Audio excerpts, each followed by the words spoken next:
I spent years chasing financial stability, and somewhere along the way, I completely lost myself. Growing up, I was always super creative. I sang in choirs, did musical theater, I made art, the whole thing. But once I got to college, I decided I needed to focus on a more practical career path and kind of just dropped the music thing altogether. I never stopped loving it, but it definitely stopped being my focus. Post-grad, I moved from Oklahoma to Austin, Texas, and the idea was to kind of reconnect with my creativity, to be around people that were making art, and just reconnect with myself. And instead, I stumbled into tech sales.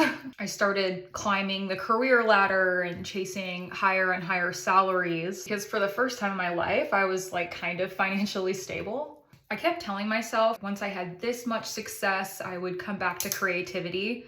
But the reality was that my work was taking so much out of me that even when I finally did have resources, I never had the energy or the bandwidth to create anything. I kept going through this constant cycle where I would get a new job and it was exciting and, I'd be successful and excited about it.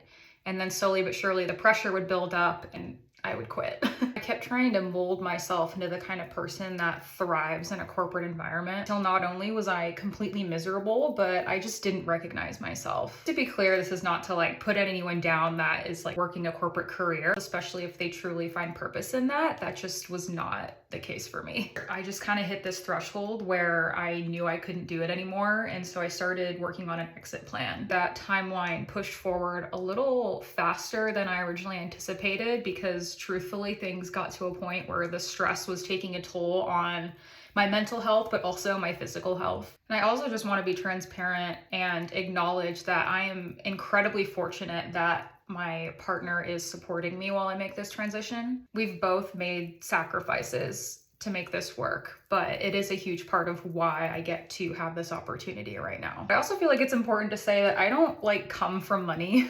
My mom worked extremely hard in my early childhood to bring us out of poverty and into a more stable situation, but I never had anything handed to me by any means, which honestly made this jump that much more scary because I had these golden handcuffs on me working in corporate, and it was so hard to walk away from this idea of stability that I had become so attached to. The reason I started this channel was to kind of document my process of reconnecting to my creativity and truly learning in real time how to find myself again through music and fashion and art. And it's honestly really vulnerable and scary, but I also feel like there are people out there that can probably relate. So if you are in a similar place right now, I hope this maybe makes you feel a little less alone.